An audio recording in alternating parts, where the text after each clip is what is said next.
Hi friends and the Rejuvenation Program participants. For today's Get Healthy Tips, we're going to talk about weight, the basics behind weight control, as well as understanding your risk associated with weight.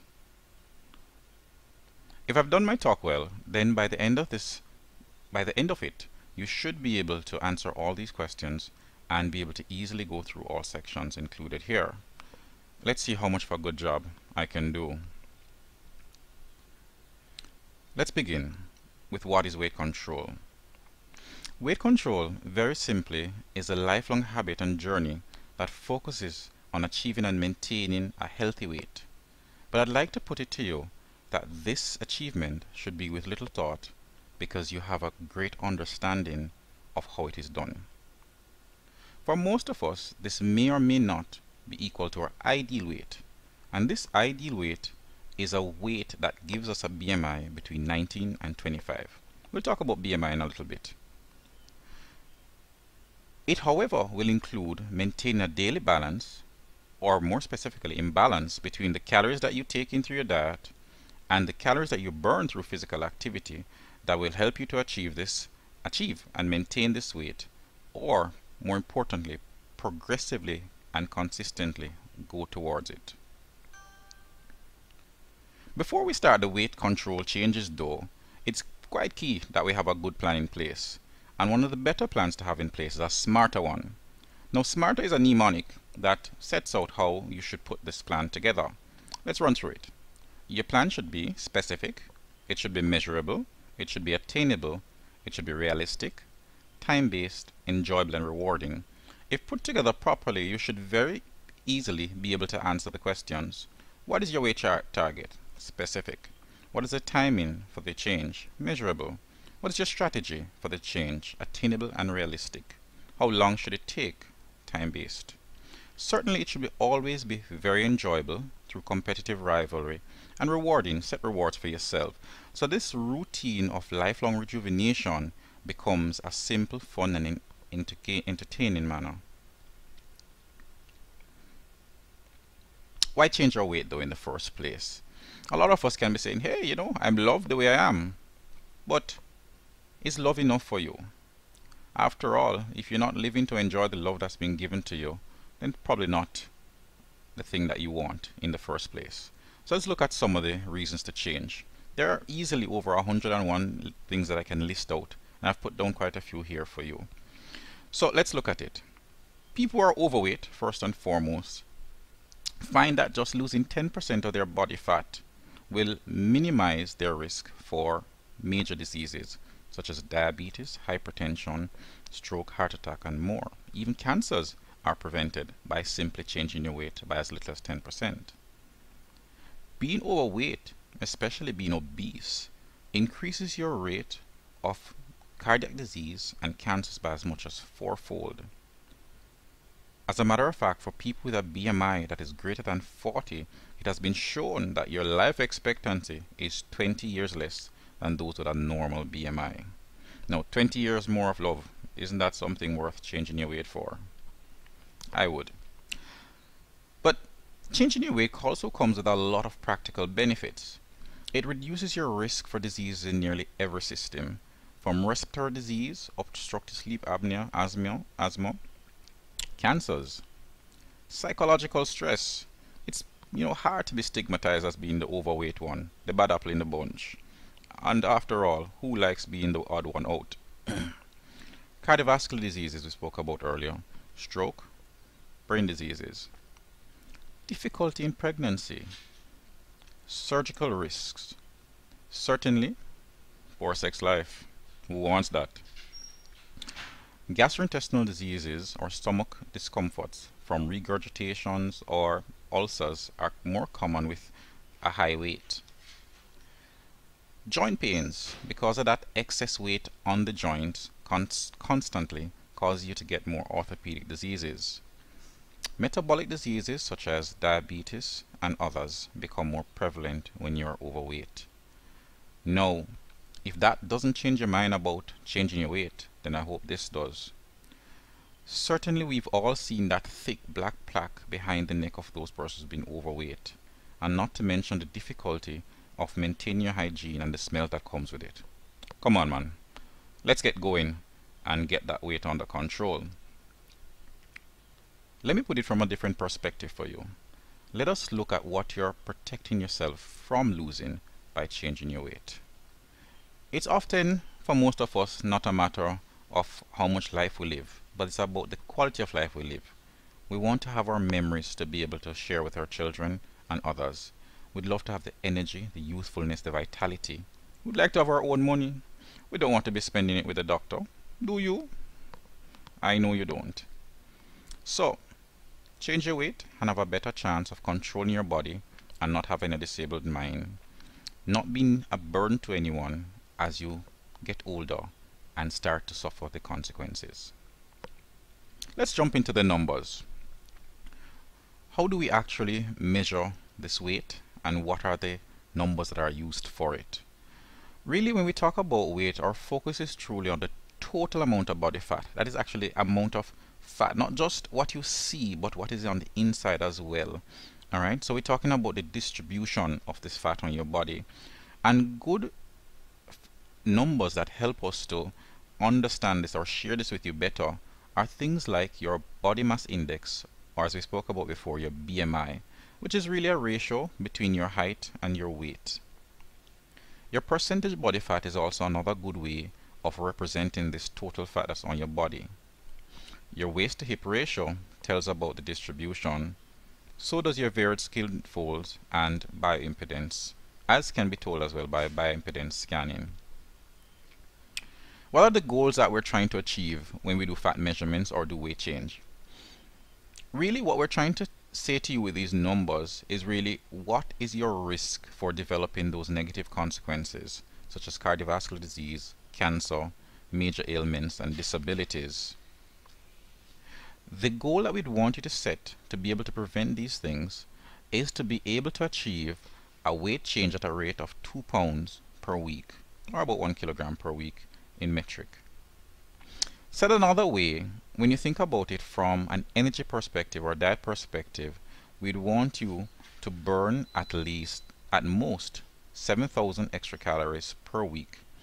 And once you've achieved that BMI, then you want to ensure that you maintain a balance, an equality between the amount of calories you take in and the amount of calories that you burned, so that there is a zero difference between them. And once you can do that, then that's the control that you're aiming for. But key, I must say this to you, slower is better. Slower is more predictable, it's more enjoyable, it is much more meaningful to you. Weight control can be a very complex thing, and we've all seen many persons who have done very good at weight control programs and then slip right back off. The true way to get the benefits of weight control is to take it slow.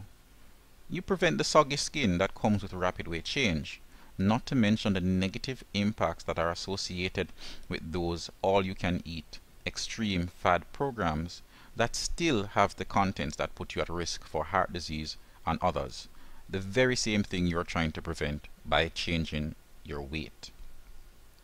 So, weight control is all about lifelong rejuvenation. Taking the time to just enjoy the changing through your understanding of how the change occurs. Alright, that said, let's jump into a few basics. A couple of things that I want you to remember is that when you lose weight, you're not only losing fat, but you're also losing muscle and water. As a matter of fact, you lose from water first before you even start changing your fat. So a lot of that early change that you see once you start a program is generally from water, and quite a bit of it as you go along is from muscle as well. It's easy to realize then that you need to grow your muscle if you're going to maintain these weight changes. And this is of course achieved through increased physical activity. Weight control also comes from the thermic effect of the food you eat and the thermic effect of your activities that you do. Important as well is good hormonal balance, as is achieved when you have good rest and good sleep. There are certain lifestyle habits though that go against weight control, and if you have these, you're going to have to stop them now. Let's look at them. Excessive drinking. You will deliberately burn more calories from the alcohol you drink than the food that you eat, and hence the food will be stored, hence gaining more weight. You got to cut out the drinking. Having a sedentary lifestyle is one that lacks physical activity, and we spoke about the importance of that a while ago.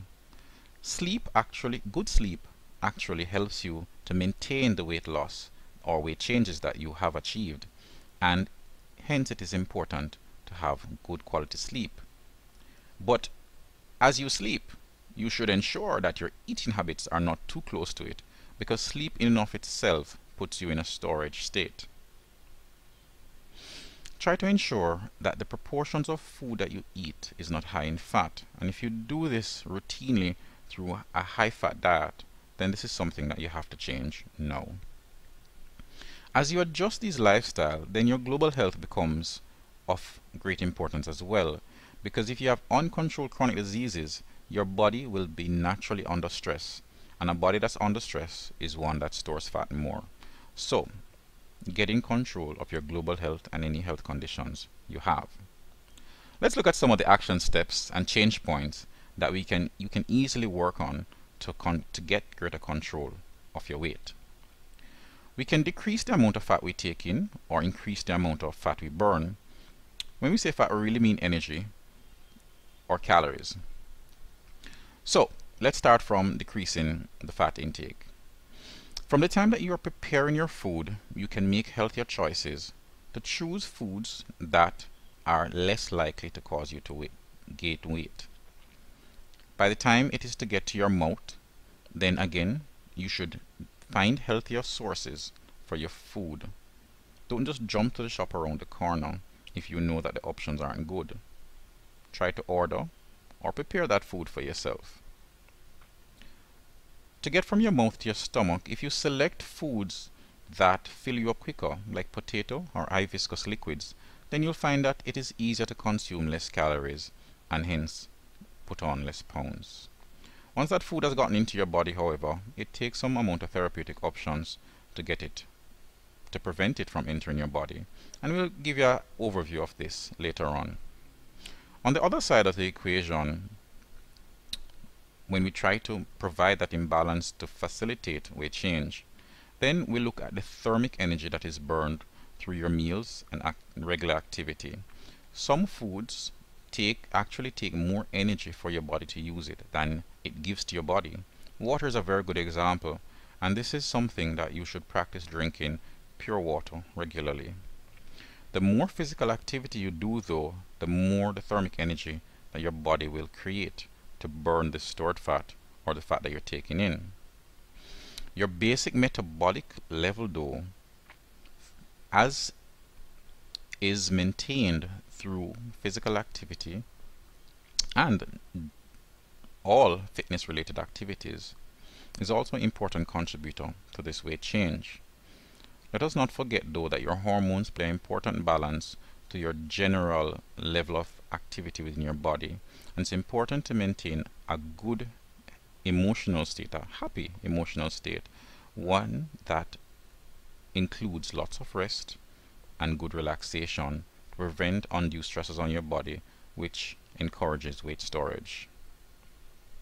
Let's jump to the question that everybody always asks. How long will it take?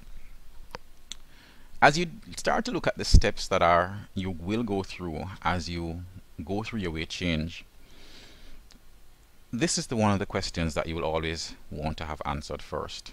How long? Well, quite simple. It's a no-brainer. What you want to achieve is 2 pounds of weight changes, 2 pounds of weight change per week. And if it's going to be 2 pounds per week and you want to lose 50 pounds, then it's going to be 25 weeks and roughly about 6 months. Slower and safer is better. Try not to jump past this target. If you're slower, we're going to look at some things that may cause it. Don't forget to reward yourself as you meet each of these weight change targets, as we said earlier from that Smarter Plan. A couple of the things that you're going to go through, apart from the timing, you're going to have to achieve calorie control, learning how to strike that balance between the energy you take in and the energy you put out. Learning diet control to assist you with this calorie control, learning about your portions and serving sizes. Picking the proper fitness activities, those that actually facilitate more weight burn or fat burn, is going to be an asset to you. I will tell you though that studies and more have shown that a good support system is the best predictor of long-term weight changes. So get more people on board every single week to your program, whether people you help to change their weight or people that's helping you to change your weight. Certainly the greater your leadership skill, the more control you'll maintain. Yes, supplements and varied things do help to enhance this weight change, but let's leave them for last. Get going with the basic enjoyable steps and also ensure that you have excellent professional support on board. The beginning, step 1, calorie control. This is where it all starts for everyone. Calorie control says to you that you should set a limit for the amount of energy that you should take into your body and ensure that that limit is in such a manner that the amount of energy that you take in will be less than the amount of energy that you burn if you want to achieve weight loss. To maintain a balance or maintain your weight, then it should be equal. To gain weight, then it should be the reverse. Very simply, about 3,500 calories will be equal to about a pound of stored fat. This is about 500 calories less per day. Quite easy to work out, and if you do that, you'll be looking at about 52 pounds of weight change at the end of the year. Not everybody though will be able to see this 52 pounds because some of us are naturally predisposed to slower weight changes. Let's look at some of the people who would fall into this group, and if you know that you're here, then just simply discuss it with us, your medical professionals, and we'll help you along. If you find that your family members tend to be overweight, there tends to be a genetic predisposition to you maintaining this weight, and certainly a little more effort will be required from you. If your muscle bulk is small, if you're on certain medications like contraceptives and steroids, these will slow your weight change. Hormonal states that make you insulin resistant, such as polycystic ovaries, will always slow and limit your weight change. If you practice poor lifestyle habits like eating too close to your sleep time or having a high proportion of fat and soluble sugars in your diet, then you too will have a slower weight change.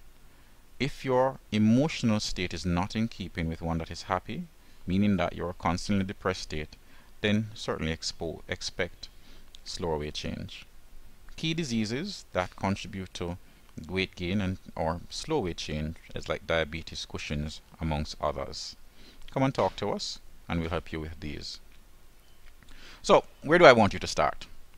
I'm going to give you this prescription for those who are just seeing this for the first time, but for those in the rejuvenation program, this would have been the first prescription given to you from your first consult.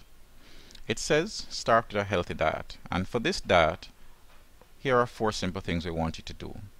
Drink only water with each of your meals. Do not consume any meal within 3 hours of your sleep time, and ensure that at least half your plate has vegetables in it. This will naturally, without much effort, ensures that less fat is within your foods that you consume. Ensure that none of the foods that you eat are fatty, oily, or have a high fat content. In addition, 3 more things. Exercise at least 30 minutes for the day. Ensure you get at least 5 to 6 hours of quality sleep with good rest and relaxation.